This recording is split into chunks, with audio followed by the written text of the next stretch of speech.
Now, one of the things you may well have in your dye facility is a system whereby you give a fixed rate for the hiring of full equipment over a certain period of time, i.e. that although the individual prices might add up to a certain total, that once a customer hires full equipment, or what you define as a full equipment package, that there is a price break, whether on a per day or per week, something similar charge like that. If we look at the rental booking we have on the screen in front of us here, we'll see that this customer has hired out this equipment for a period of 7 days. Now, that, according to the charges that we would usually have on the per day rates, would lead to an overall charge for this equipment of $210 here. Now, it may, however, be that you have a policy whereby, for example, you charge $25 or euros or pounds or something similar for full equipment per day, and it may be that full equipment per week might be something of the nature of 150 or something similar, euros, dollars, pounds, etc. So let's look at how we can make that system, your current system if you like, work within Eve. So we'll keep that booking as it is, but I want to show you one of the things that we can create in the background that will help us.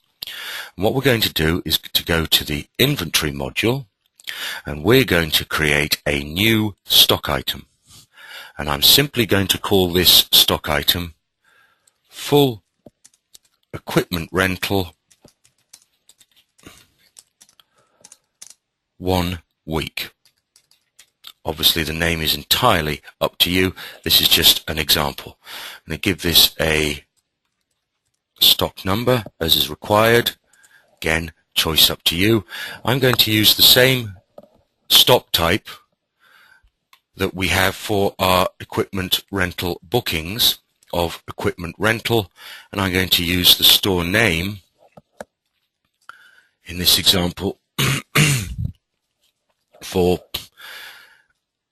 the manufacturer. Now what I need to do is to consider pricing and to consider stock levels. So first of all, pricing.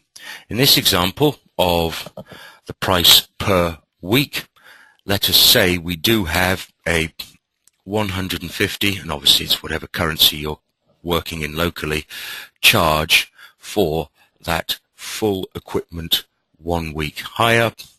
So I enter that there, and insofar as stock levels are concerned, I'm going to move to the stock level tab and remove maintain stock levels and remove the checkbox from can be added to purchase orders, because as I'm sure you can imagine, this is an item that we can use at any time. We're never going to need to create a customer order. We're never going to need to add this to a PO. It is an item for our internal use, as we'll see in a moment. So I simply save that item. Now, as per previous, you will know that one of the things that you can do is to send a rental booking straight to an invoice.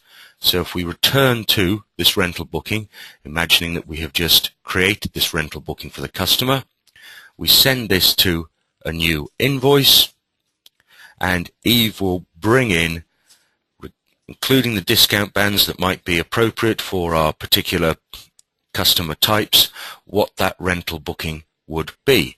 Now what we're going to actually do here though is apply a 100%, and this bit is important, a 100% discount to the actual rental booking.